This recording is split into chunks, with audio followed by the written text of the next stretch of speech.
Pakiusap, huwag ninyong itapon ang balat ng sibuyas para na rin kayong nagtapon ng 50,000 piso sa basura. Kumusta? Ako po si Fabian Deirit. Sa loob ng 25 taon, nakatulong ako sa 12,000 pasyenteng may problema sa pagkalagas ng buhok. Inilaan ko ang buong buhay ko sa isang nangungunang Hair Regeneration Research Institute sa isang malaking ospital sa Pilipinas. Ngayon, mayroon akong ipagtatapat sa inyo. Sa loob ng 25 taon, sinasabi ko sa inyo, inumin nyo ang gamot na ito, magpaturok kayo nito. Naniningil ako ng 15,000 piso kada buwan, pero wala itong epekto. Bakit kanyo? Dahil ang balat ng sibuyas na araw-araw nating itinatapon, naglalaman ito ng sangkap na mas mabisa pa kaysa sa gamot na nagkakahalaga ng 50,000 piso. Pero hindi sapat ang balat lang ng sibuyas. Kailangan ninyong isama ito. Kung hindi, babagsak sa 1% lang ang epekto nito. Noong nakaraang buwan, si Ginoong Jose Cruz, 63 taong gulang mula sa Cebu, ay gumastos ng 400,000 piso sa loob ng 5 taon. Pero sinabi ng kanyang apo, "Lolo, bakit po wala kayong buhok?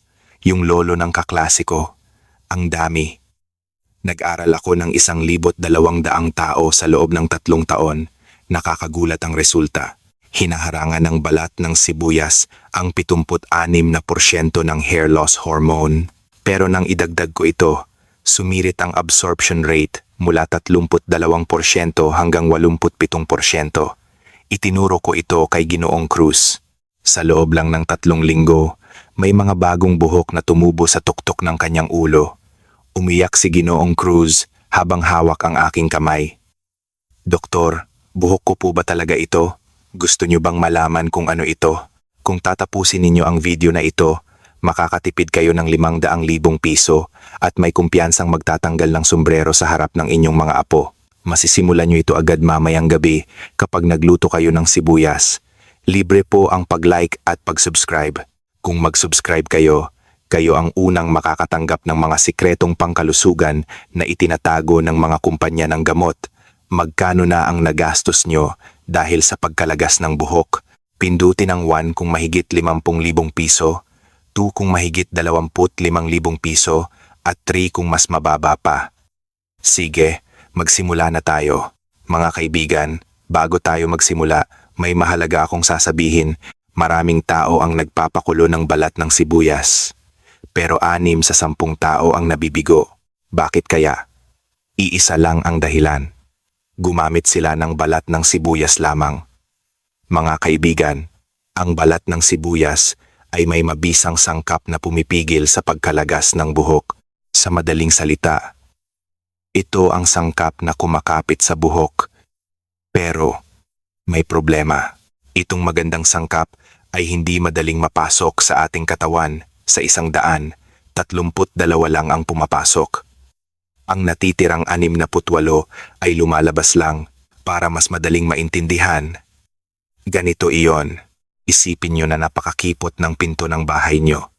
May dalang malaking package ang delivery rider, pero hindi maipasok dahil makipot ang pinto. Kaya't kaunting bahagi lang ng package ang naipasok niya at iniwan na lang ang natitira. Hindi ba't nakakapanghinayang? Ganyan mismo ang nangyayari kapag balat ng sibuyas lang ang ginagamit. May magandang sangkap, pero hindi ito kayang tanggapin ng maayos ng ating katawan. 3 taon na ang nakalipas, lumapit sa akin si Lola Maria Reyes, 69 na taong gulang mula sa Maynila. 1 taon daw siyang umiinom ng pinakuluang balat ng sibuyas araw-araw. Pero wala raw itong epekto. "Doktor, sinunod ko naman lahat ng nakita ko sa internet. Bakit hindi gumagana?" Naiiyak na sabi ni Lola Maria. Tinanong ko siya ng detalyado at doon ko nahanap ang problema. Balat lang ng sibuyas ang pinakuluan at ininom niya. Mga kaibigan, habang tumatanda tayo, nagbabago ang ating katawan. Paglampas ng 60 taong gulang, humihina ang kakayahang sumipsip ng magagandang sustansya.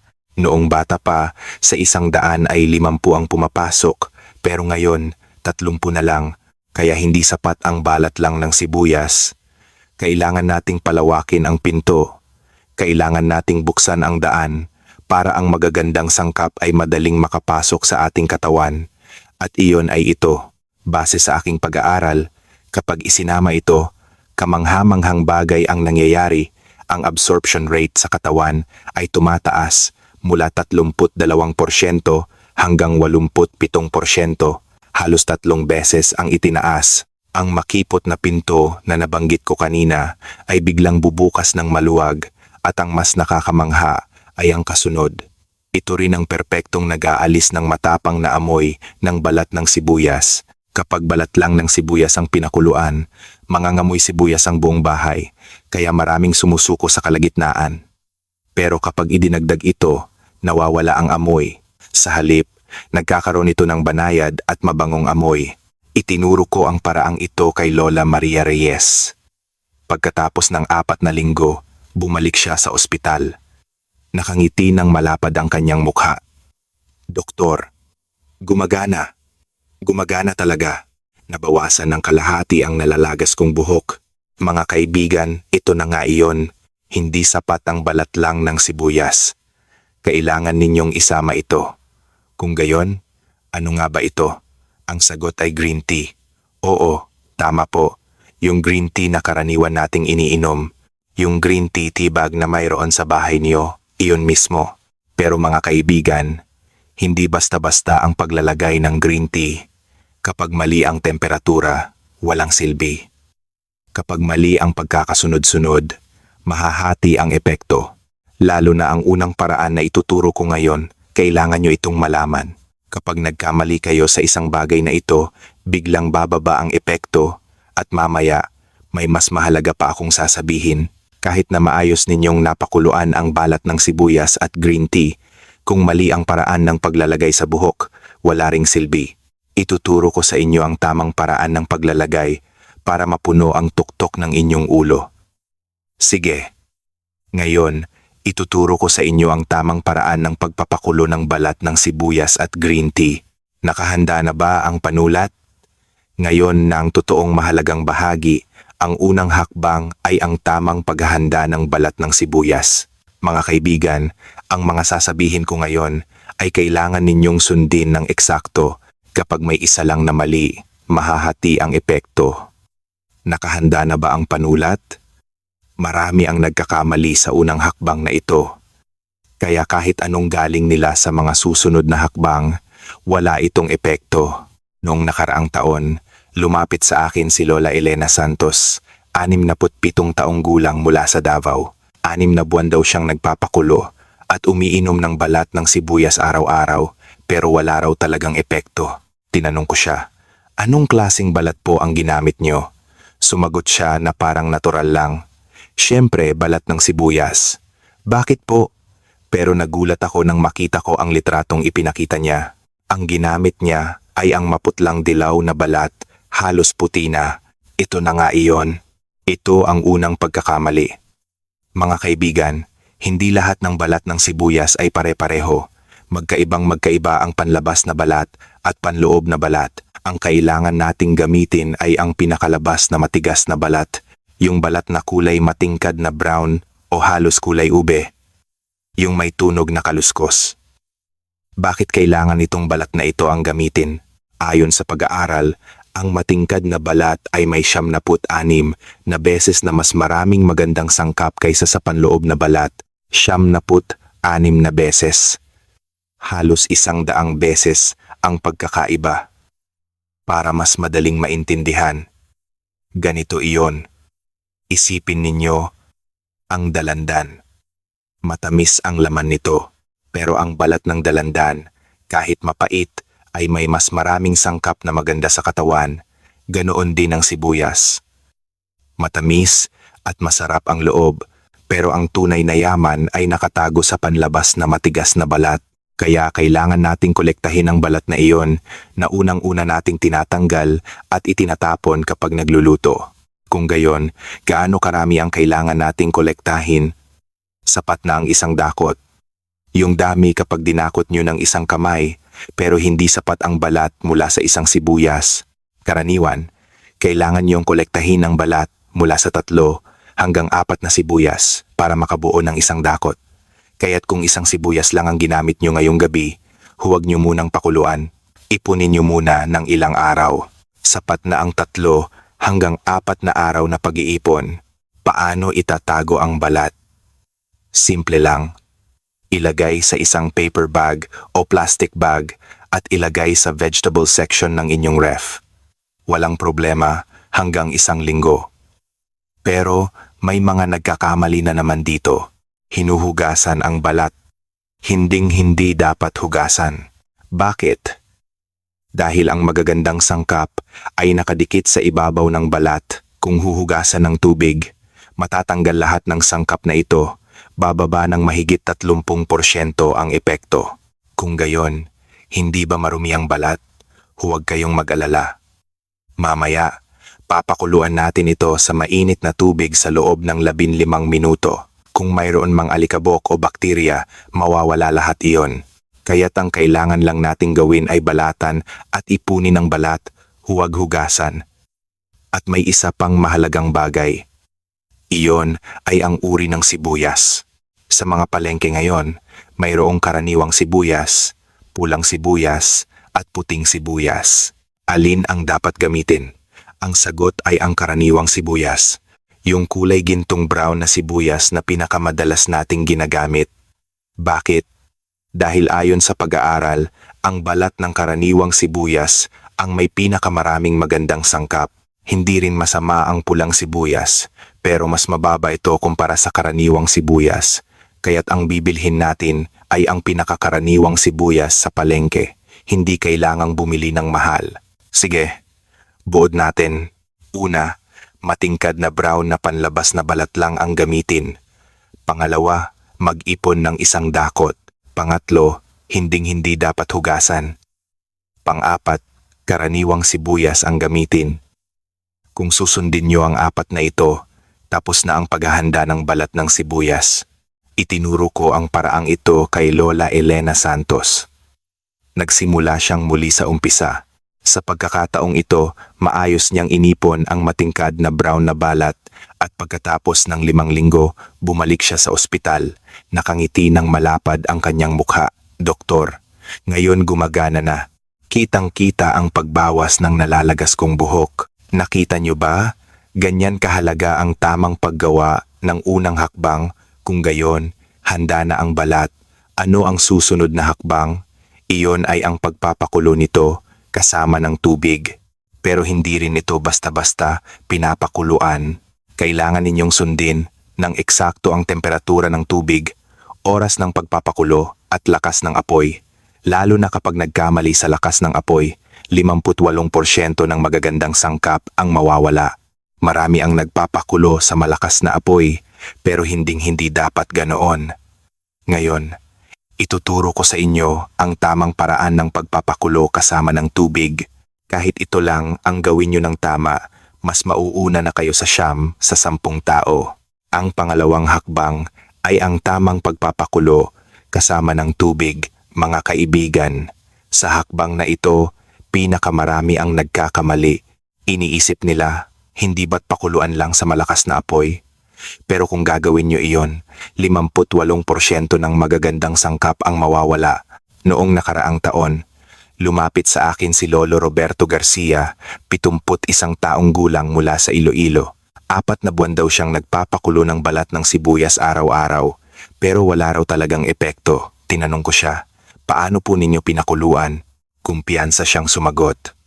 Pinakuluan ko sa malakas na apoy sa loob ng 20 minuto. Para mas lumabas ang kulay at maging epektibo. Ito na nga iyon, ito ang pangalawang pagkakamali. Mga kaibigan, ang magandang sangkap ng balat ng sibuyas ay sensitibo sa init. Kapag sobrang init, nasisira ito. Kaya kailangan nating pakuluan sa mahinang apoy ng dahan-dahan. Para mas madaling maintindihan, ganito iyon. Isipin ninyo ang sinigang. Kapag pinakuluan sa malakas na apoy, agad na matutuyo ang sabaw at lalabsa ang gulay. Pero kung sa mahinang apoy at dahan-dahan, ang lasa ng mga sangkap ay unti-unting lalabas sa sabaw. Ganoon din ang balat ng sibuyas. Kailangan itong pakuluan sa mahinang apoy ng dahan-dahan para ang magagandang sangkap ay maayos na matunaw sa tubig. Kung gayon, Ano ang eksaktong dapat gawin? Una, maglagay ng tubig sa kaserola. Gaano karami? 1 litro ng tubig. Katumbas ng isang malaking bote ng mineral water. At ilagay ang 1 dakot na balat ng sibuyas na inihanda kanina. Kapag inilagay ang balat sa tubig, sa una ay lulutang ito. Okay lang iyon. Habang kumukulo, lulubog din ito. Ngayon, buksan ang apoy. Pero dito, mahalaga. Magsimula sa katamtamang apoy. Kapag pinainit ang tubig sa katamtamang apoy, pagkatapos ng mga 5 minuto, magsisimula itong kumulo. Makikita nyo ang maliliit na bula na umaakyat mula sa ilalim ng kaserola. Ito na ang sandali. Kailangan ninyong hinaan ang apoy. Gaano kahina? Sapat na yung bahagyang gumagalaw ang tubig. Hindi malakas na pagkulo, kundi banayad na paggalaw lang. Kung sa temperatura, nasa pagitan ng 85 hanggang 90 degrees, hindi dapat pakuluan sa 100 degrees. Pero karamihan sa inyo ay walang thermometer. Kung gayon, paano? Simple lang. Tingnan ang kaserola. Kapag may maliliit na bula na bahagyang umaakyat sa ibabaw ng tubig, tama na iyon. Kung malalaki at malakas ang pagputok ng bula, masyadong malakas ang apoy. Hinaan nyo pa. Sa ganitong estado, pakuluan sa loob ng 15 minuto. Gaano katagal ang 15 minuto?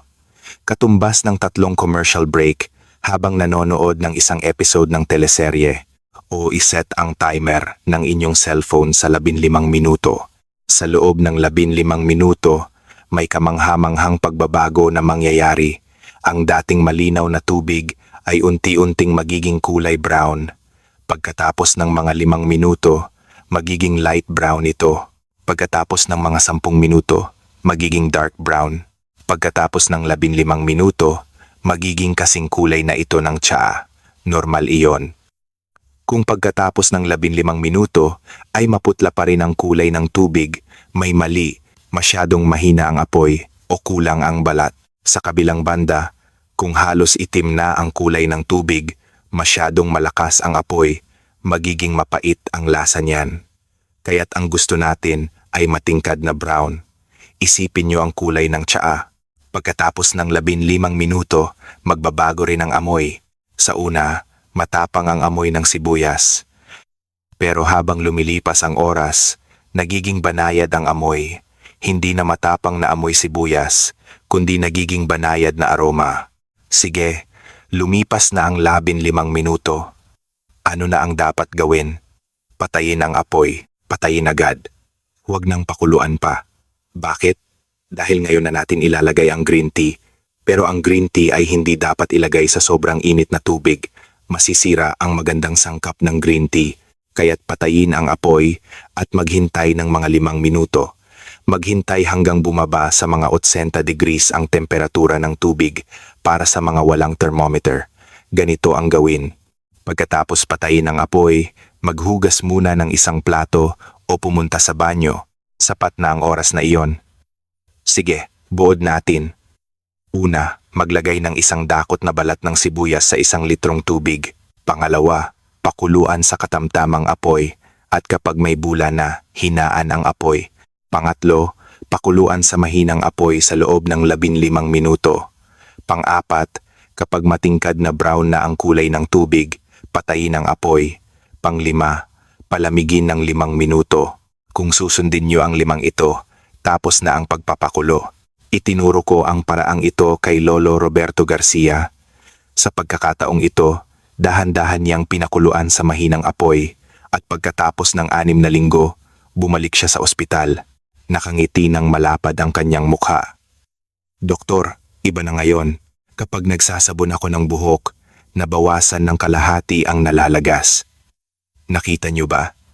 Ganyan kahalaga ang tamang paraan ng pagpapakulo. Kung gayon, handa na ang pinakuluang balat ng sibuyas. Ano ang susunod na hakbang? Iyon ay ang paglalagay ng green tea. Pero hindi rin ito basta-basta inilalagay. Kailangan itong ilagay sa tamang oras at tamang dami.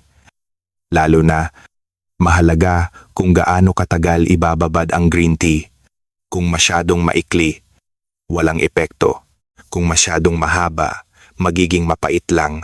Ngayon, ituturo ko sa inyo ang tamang paraan ng paglalagay ng green tea. Kahit ito lang ang gawin nyo ng tama, mapapataas nyo ng 3 beses ang absorption rate. Ang pangatlong hakbang ay ang paglalagay ng green tea sa tamang oras. Mga kaibigan, kapag nagkamali kayo sa hakbang na ito, masasayang lang lahat ng ginawa nyo. Kahit na maayos ninyong inihanda ang balat ng sibuyas at pinakuluan ng 15 minuto, kung mali ang paglalagay ng green tea, babagsak sa 1% lang ang epekto. Noong nakaraang taon, lumapit sa akin si Lola Anita Gomez, 65 taong gulang mula sa Quezon City. 3 buwan daw siyang umiinom ng pinakuluang balat ng sibuyas na may green tea, pero kaunti lang daw ang epekto. Tinanong ko siya, kailan po ninyo inilagay ang green tea? Sumagot siya, isinabay ko po sa balat ng sibuyas mula sa simula at pinakuluan para mas lumabas ang kulay. Ito na nga iyon. Ito ang pangatlong pagkakamali, mga kaibigan. Hinding-hindi dapat ilagay ang green tea sa simula. Bakit? Dahil ang magandang sangkap ng green tea ay napakasensitibo sa init para mas madaling maintindihan. Ganito iyon. Isipin ninyo ang itlog. Kapag niluto sa malakas na apoy ng matagal, ano ang mangyayari? Titigas ang pula ng itlog at mangingitim ang labas. Pero kung sa mahinang apoy at bahagya lang, mananatiling malambot ang pula at buhay ang sustansya. Ganoon din ang green tea. Kapag pinakuluan sa mainit na tubig ng matagal, masisira lahat ng magandang sangkap. Kaya't kailangan nating patayin ang apoy, pababain ang temperatura ng tubig at saka ilagay ang green tea. Kung gayon, ano ang eksaktong dapat gawin?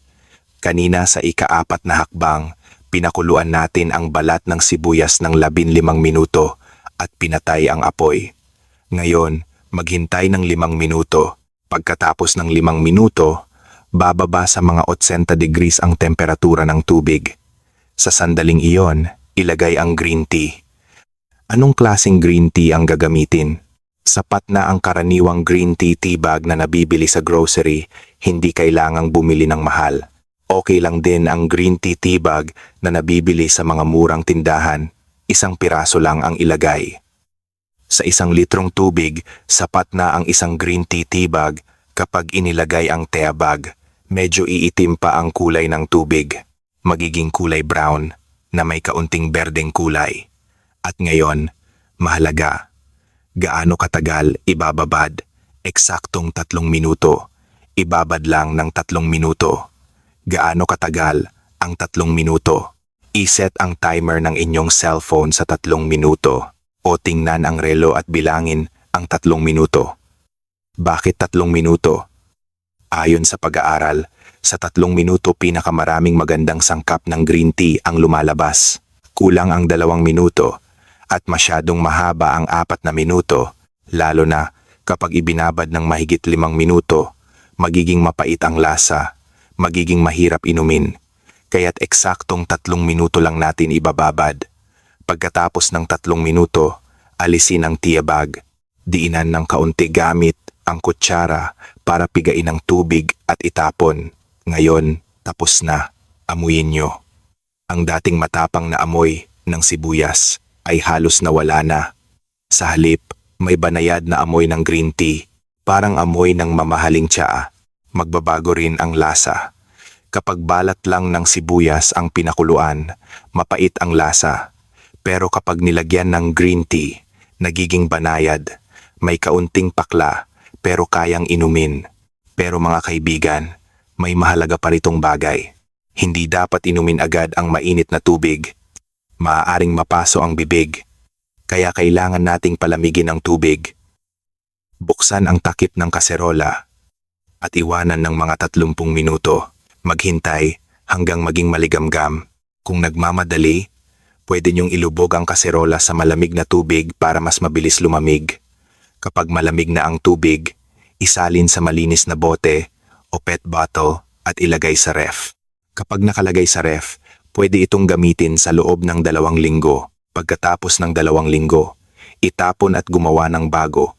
Kung gusto niyong gumawa ng marami para magamit ng matagal, ilagay sa freezer. Mas madali kung isasalin sa ice tray at i-freeze. Kumuha lang kapag kailangan at tunawin. Kapag naka-freeze, pwede itong itago hanggang 3 buwan. Sige. Buod natin. Una, patayin ang apoy at palamigin ang tubig ng 5 minuto. Pangalawa, maglagay ng isang green tea tea bag. Pangatlo, ibabad ng eksaktong 3 minuto. Pang-apat, alisin ang tea bag at palamigin ng tubig.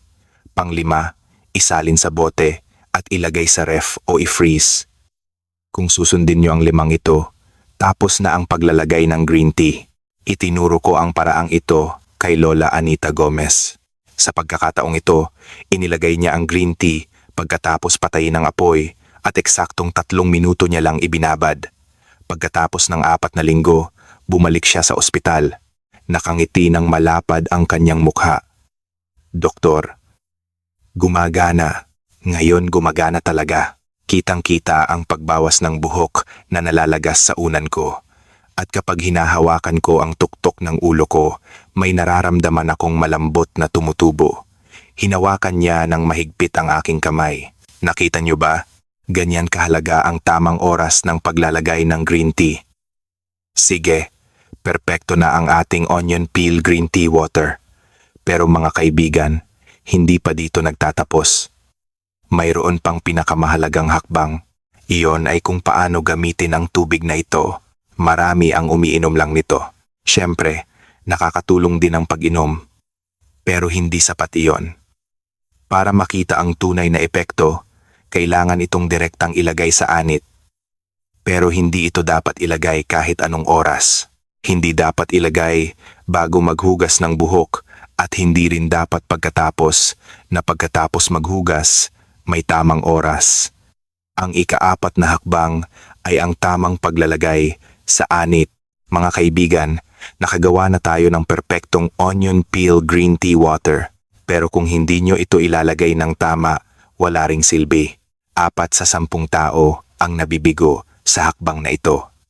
Noong simula ng taon, lumapit sa akin si Lolo Pedro de la Cruz, 68 taong gulang, mula sa Cagayan de Oro. 2 buwan daw siyang gumagawa at masipag na gumagamit ng onion peel green tea water, pero halos wala raw epekto. Tinanong ko siya, paano po ninyo inilalagay? Sumagot siya, bago maghugas ng buhok, binubuhos ko sa ulo na parang shampoo at kinukuskus. Tapos binabanlawan ko agad. Ito na nga iyon. Ito ang ika-4 na pagkakamali. Mga kaibigan, ang onion peel green tea water ay hindi inilalagay bago maghugas ng buhok at hindi dapat banlawan agad pagkatapos ilagay. Para mas madaling maintindihan, ganito iyon. Isipin ninyo ang pagdidilig ng halaman. Kapag binuhusan ng tubig at agad na inalis, ano ang mangyayari? Mababasa lang ang ibabaw ng lupa at hindi aabot sa ugat. Pero kung dahan-dahan ang pagdidilig at bibigyan ng oras para sumipsip sa lupa, mababasa hanggang sa ugat. Ganoon din ang anit. Kailangan nating bigyan ng oras para sumipsip ang magandang sangkap hanggang sa ugat ng buhok para magkaepekto. Kung gayon, ano ang eksaktong dapat gawin? Una, kailangan ng gamit. Pumunta sa isang murang tindahan at bumili ng spray bottle. Sapat na ang laki na 200 ml o 300 ml. Mga 50 piso lang ang halaga. Isalin ang onion peel green tea water sa spray bottle. Malamig ang tubig na galing sa ref. Pwede itong gamitin ng malamig, pero mas maganda kung maligamgam. Paano gagawing maligamgam? Ibabad ang spray bottle sa maligamgam na tubig ng mga 5 minuto. Magiging tama lang ang init nito. Ngayon, mahalaga kung kailan ilalagay. Hindi dapat ilagay bago maghugas ng buhok. Kailangan itong ilagay pagkatapos maghugas ng buhok ng malinis. Bakit? Dahil kung may grasa o dumi sa anit, hindi makakapasok ang magandang sangkap. Kailangan ilagay sa malinis na anit para sumipsip hanggang sa ugat ng buhok. Kaya't ganito ang gagawin natin. Sa gabi, maghugas ng buhok, linisin ng maayos gamit ang shampoo, at patuyuin ng tuwalya. Dito, mahalaga, hindi dapat patuyuin ng husto. Patuyuin lang ang buhok ng mga 70 hanggang 80%. Dapat medyo basa-basa pa. Bakit? Dahil kapag medyo basa-basa pa, bukas ang mga pores ng anit. Kailangang bukas ang mga pores para mas madaling makapasok ang magandang sangkap. Ngayon, kunin ang spray bottle at i-spray ng direkta sa anit. Paano mag-spray? Hatiin ang buhok gamit ang kamay para makita ang anit at i-spray ng direkta sa anit. Magsimula sa harap, sa anit, sa itaas ng noo. Mag-spray ng 2 beses. Pagkatapos, hatiin muli ang buhok ng kaunti paatras at mag-spray ulit ng 2 beses. Gawin ito ng paatras. Sa tuktok ng ulo, bigyan ng espesyal na pansin dahil sa tuktok, pinakamaraming nalalagas. Sa tuktok, mag-spray ng 4 hanggang 5 beses. Kapag nasprayan na hanggang sa likod, mga 15 hanggang 20 beses na ang naspray, sapat na yung basa-basa na ang buong anit. Pero hindi pa dito nagtatapos. Ngayon na ang pinakamahalagang hakbang, masahihin ang anit gamit ang dulo ng mga daliri. Hindi kuko, kundi ang malambot na bahagi ng daliri ang gamitin para magtapik-tapik. Dahan-dahan itong tapikin mula sa harap hanggang sa likod. Huwag masyadong madiin. Sapat na ang bahagyang stimulation. Gawin ito sa loob ng 2 minuto. Gaano katagal ang 2 minuto? Katumbas ng isang paboritong kanta. Kapag nagmamasahe, 2 ang epekto nito. Una, sumisipsip ng malalim ang magandang sangkap sa ugat ng buhok. Pangalawa, gumaganda ang sirkulasyon ng dugo sa anit. Ayon sa pag-aaral, kahit 2 minutong masahe lang, tumataas ng 59% ang daloy ng dugo sa anit. Tapos na ang masahe. Ano na ang gagawin? Huwag banlawan. Iwanan lang. Doktor, hindi po ba babanlawan? Oo, hindi babanlawan. Hayaan lang itong matuyo. Patuyuin gamit ang hair dryer. Hindi malamig na hangin, kundi mainit na hangin ang gamitin. Kailangan matuyo hanggang sa anit. Hindi dapat matulog ng basa. Bakit? Dahil maaaring magkaroon ng bakterya sa anit. Kaya kailangan nating patuyuin ng husto bago matulog. Ilang beses sa isang araw? Sapat na ang 1 beses sa isang araw. 1 beses lang kapag naguhugas ng buhok sa gabi. Hindi po ba mas maganda kung sa umaga rin? Hindi na kailangan sa umaga. Sapat na ang 1 beses sa isang araw kapag masyadong madalas. Maaaring maging sensitibo ang anit. Sige, buod natin. Una, sa gabi, maghugas ng buhok ng malinis. Pangalawa, patuyuin ng mga 70 hanggang 80%. Pangatlo, gamit ang spray bottle, i-spray sa anit ng 15 hanggang 20 beses. Pang-apat, gamit ang daliri, masahihin ng 2 minuto. Pang-5, huwag banlawan at hayaang matuyo. Kung susundin nyo ang 5 ito, tapos na ang paglalagay.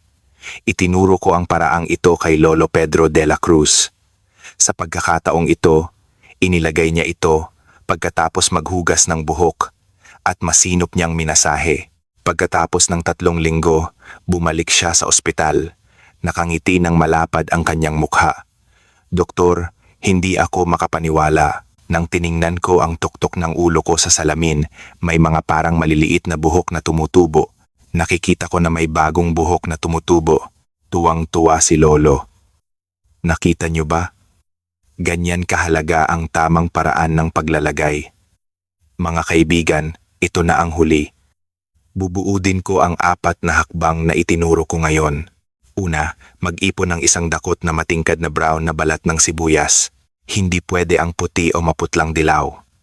Pangalawa, ilagay sa 1 litrong tubig at pakuluan sa mahinang apoy ng 15 minuto. Kapag pinakuluan sa malakas na apoy, 58% ng magandang sangkap ang mawawala. Pangatlo, patayin ang apoy, palamigin ng 5 minuto at ilagay ang 1 green tea tea bag at ibabad ng 3 minuto.